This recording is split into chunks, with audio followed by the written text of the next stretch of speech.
All right, guys, popular question. How do you micro in Hard Surviving 4? I've had this question for a while. I'm not really known how to answer it directly. It's kind of one of those kind of just watch what I do and copy off what I do. I think a lot of the time the MP community have like an idea how to micro, but it's kind of difficult to be a teacher and actually explain it. So what I'm probably just going to do is do an invasion of the Soviet Union here with a bunch of infantry divisions. And I'm kind of going to explain my clicks, why I do my certain clicks, and why you should probably do them too. I'll admit, I'm probably not the best at micro. I'll admit that part. But for the most part, if you are new to Hard Surviving 4 and you want to get better at micro, this is going to be the video for you. Be aware there's going to be a lot of hotkeys used, and I'll try and say whenever I touch my keyboard what hotkeys are being used at that set time. So this is a scenario of East versus West, Soviets versus Germans. It's good, big front line, so you got a lot of opportunities for encirclements, pushers, and lots of interesting maneuvers need to be done along this front, which is a really good idea. Why this is the good idea to practice your micro in HOI4.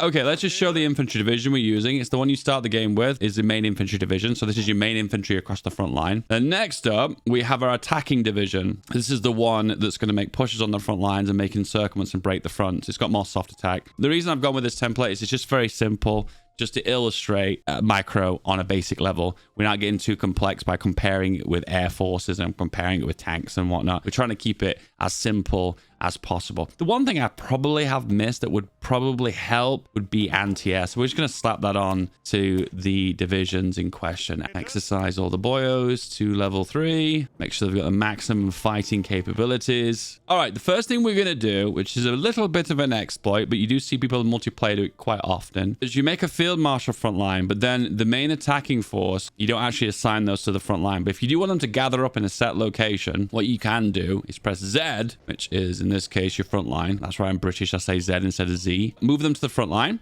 and when they get there, or when they're on their way, you can cancel their orders.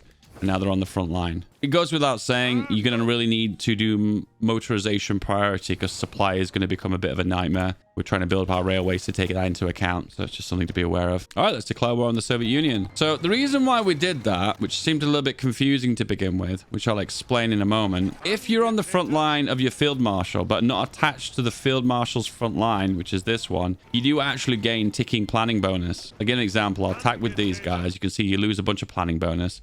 And then if I stop, you see my planning bonus is actually ticking up. And the reason why it's ticking up is because they're on a front line of a field marshal. So just to explain the front lines, I'm going to cancel the front lines just to explain if anyone doesn't understand. You select your field marshal, you press Z, which is this button here, the front line. Then you hold shift on your keyboard and then click the front line you want to make. Boom. So what you've done is made a field marshal front line, which just basically means is any general, if he hasn't got an order, will move divisions onto this said front line. Then I'm going to select Mr. Rommel, and then I'm going to click on unassigned divisions. So basically, they don't have to stick to this front line, but if they're on this front line, which has an offensive order, which it doesn't at the moment, but we will do that, it will gain planning bonus. So if we look really closely now, because there's no offensive order, we're losing planning bonus 1% per day. But if we click on the field marshal, X, which is offensive front line. The reason why I'm talking about hotkeys, guys, hotkeys are super important. You're going to save yourself thousands of clicks if you just use your left hand and click on the keyboard. Anyway, front line, X, right click, and now you're going to see that planning bonus is going to tick up now. And it ticks up very quickly because we've got grand battle plan. All right, let's start some encirclements and let's see if we can do some pushes. So what I'm going to try and do here is push the Soviets to the river here and try and make an encirclement in these hills in the center. So I'm going to select this army and then right click here. Select this army here, only the ones with the exclamation marks, because these are the ones that Rommel have got, because they're not attached to the front line, and then move here. Now, he's not moved where I want him to, so I'm going to right-click here, hold shift, and then right-click. So what he's basically, I'm forcing him to turn left before he turns right, and then right-click that guy and go here. And then we're going to hold shift and right-click over. Does that make sense? So right-click is to move, but if he's not going the direction I want, I can hold shift and queue up orders. So what I'm doing is right-clicking, telling him to move, but I'm holding shift every time, so it's queuing up all the orders. Anyway, I press H there, and then H cancels all of his orders and tells him not to move. Anyway, let's just go 3 speed.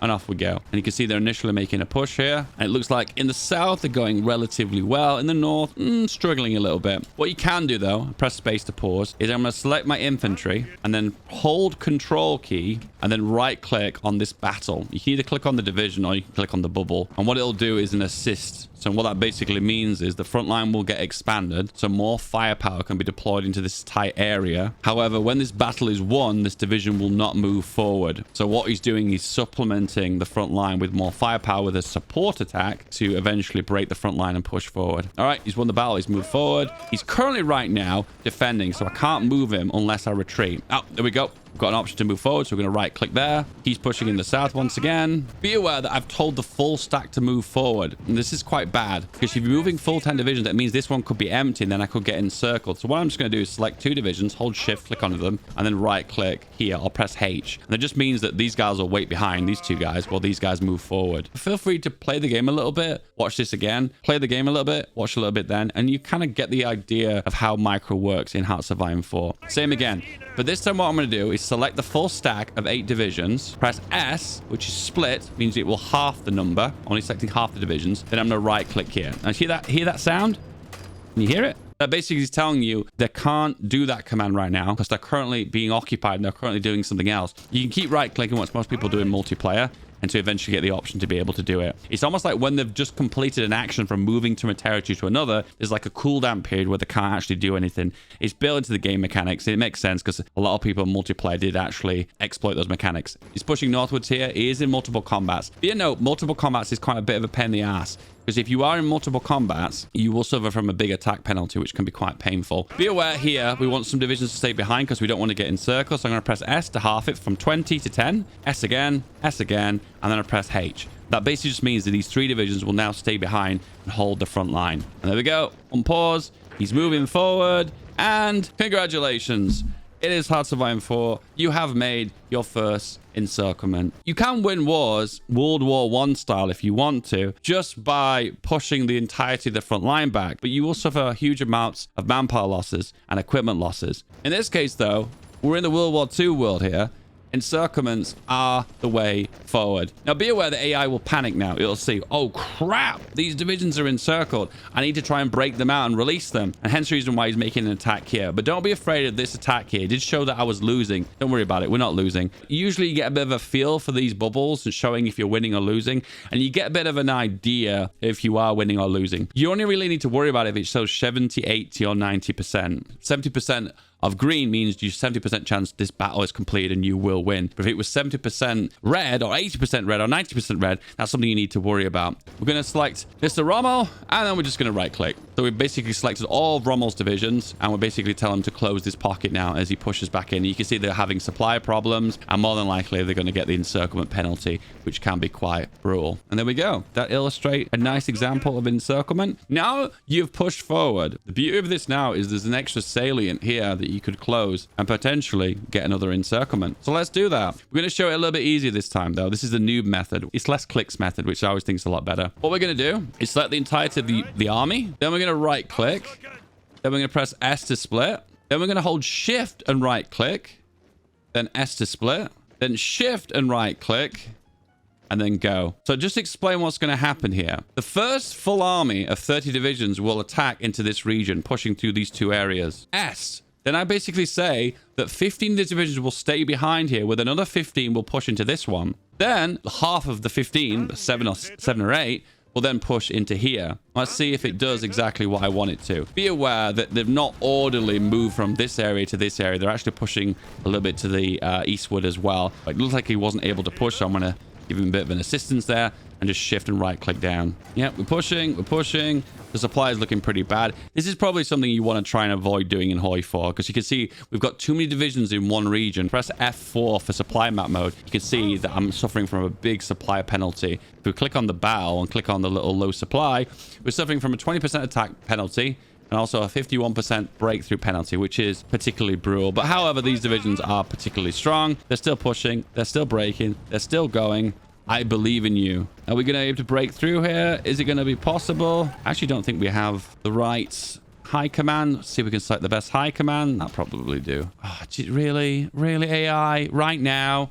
Not looking too good, but the next one will push through, and then we're trying to break the city here. I'm going to assist them by using these divisions, which have less attack capabilities, and assist the attack here and just see if we can give it a little bit of extra firepower and breakthrough. I think probably what's happening, we've bitten off slightly more than what we can chew here. Breaking this is going to be a problem. So in this case, probably what we're going to do is just go for this guy here and try and go here. Usually it's the best idea to try and attack in multiple directions to try and secure your front lines. Attacking into a narrow corridor like this isn't probably worthwhile, but I'm trying to just illustrate a point and showing micro. Can you see that I attacked from multiple angles? So therefore I alleviate the front line. So that made it a little bit easier on my guys. Anyway, before that, I'm going to close the pocket now and then push further on. To be fair, the best probably thing to do is use these troops, your mainline troops, to close pockets, but it's going to be a lot easier and quicker to close these bigger pockets if we use the divisions that have got the real big strong firepower. Boom, encircled. Wham, bam, thank you, ma'am. Now, if we want to illustrate this a little bit differently, we could probably do another slide down the center here. Go on the front line. Because he is on a front line for a field marshal, he is getting the planning bonus. But be aware that if you manually move your troops, your planning bonus does decay 4 times faster. Just be aware of that. Anyway, we'll show this as control groups. So what are control groups? They're a way of assigning divisions to numbers on your keyboard to like assign as hotkeys. So in this case, we'll select Mr. Rommel, and then we'll shift left click 5 divisions. Then we're going to hit control on the keyboard and then 1. Can you see that? The shortcut was saved. Shortcut was saved. Do the next thing in. 1, 2, 3, 4, 5. Number 2. 1, and then 1, 2, 3, 4, 5. Control 3. But if you notice here, whenever I press 1, 2, 3, and 4 on keyboard, it will select the divisions that I've assigned those control groups to. To illustrate this, we're going to go here with these boyos. We're going to go here with these boyos. We're holding shift and right clicking so they all move in an orderly line. You go here. And you go here. And let's see how it goes. Taking advantage of planning bonus. We're taking advantage of the damage. We're taking advantage of control groups so we can select our divisions as quickly as possible. We're trying to make an orderly push on the front line to try and make an encirclement on this city that we failed to capture before. We can assist the front line once again to try and deal just a little bit extra firepower. It is always better that the main divisions push forward before the front line divisions move forward. Because remember, these divisions that have got the more soft attack on them could do the most damage. So they're the ones that want to get in battle first. And then there we go. We've made an encirclement. Encirclement has happened. Like the video. So once again, if you want to move into the front line manually, you can do that, but it's kind of easy to make them spread out. So in this case, we're going to do Z, move them to the front line, and they're off. You can delete the order by right-clicking on the trash can, and then move forward again. And you can see them building planning bonus. You can also use staff office plan to build the planning bonus like 4 times faster, which is like 2 ticks, and it maxes out. Yeah, pretty much 2 or 3 days. And if you want to, you can do funky maneuvers like this. So we're going to grab the army, right-click, S to split, and then S to split. And he's going to try and make a push. Now, this is a very adventurous push on the front line we're making here. To be fair, what you always want to do to begin with is do little pushes on the front line and then work your way up to the bigger, more larger ones. Also, we're having a bit of a supply problem here on the front line. So I want to prioritize making the railway so we can just get a little bit extra supply on this front line. It's always best to alleviate the supply on the front lines. One thing you can do is to try and work towards stuff that reduce supply in the long run. In this case, let's say organization wizard is a really good one. And also, of course, logistical wizard is another good one as well. Logistics companies are another good one as well. You can add that on to the biggest division that uses the most supply. But it's also a good idea to add it on generally to your frontline divisions too, because then it will reduce the supply overall on the front line completely. Supply is now better. And you can use your control groups again. 1, 2, 3, 4, 5. Let's see how that goes. Yeah, it's a bit of a struggle to break through the center region here. We're trying to get over a river and we're trying to break into forest. So it's a very idea to try and eyeball certain terrain types. Be aware, November, October, I suppose, no, like November, December, January, the Soviet Union is full of snow, and snow is a big penalty. Be aware that in like February, March, April is the wet season, so it's full of mud. So there's really only like 6 months of the year in the Soviet Union you can push in and not really experience any big combat penalties overall. Anyway, I'm just going to illustrate a few more frontline pushes, and hopefully you guys can understand what I'm doing, and then hopefully copy out what I'm doing. Yeah, so just to answer the question, if some of the guys are wondering why I'm overstacked the generals, there is no method to it at all. You really should be overstacking generals in most cases. The only reason why I've done it in this one case is just to make it simplistic. I just S to split and split up into 4 stacks. That's basically it, really. Same again, we're using each of the control groups here to make push pushers into the north. I think we'll probably try and push around the other side here and see how we go. Of course, in a realistic world, you'd also assign your air force on to the divisions. If you want to make it easy for yourself, just attach it onto the attacking army. But if you want to manually micro it, you can do that as well. That will give you loads of extra combat capabilities. I did a control attack there as well because I want these guys to move forward. And there you go, another encirclement. I use S to split there as I selected each individual army, and then I moved them to set locations so it can pin individually one by one by one. Another good tactic there as well is if you're having an existing army that's currently been doing a battle and you want the guys around him to help out and support the attack, what you can do is select the entirety of the divisions and then right click, control right click to support attack, and it extends the front line, therefore adding more options to reinforce into battle and do extra damage. But be aware the front line divisions have less firepower to them, so they're not going to be as effective. If you further move up, they don't want to move in the direction you want. You're gonna have to shift and right click them to go in the direction you want, because you want to make like a narrow corridor as they push up. Be aware when you're doing these more adventurous pushes that I'm doing here, the enemy can retreat through these ports, so the ports are kind of what you kind of want to secure.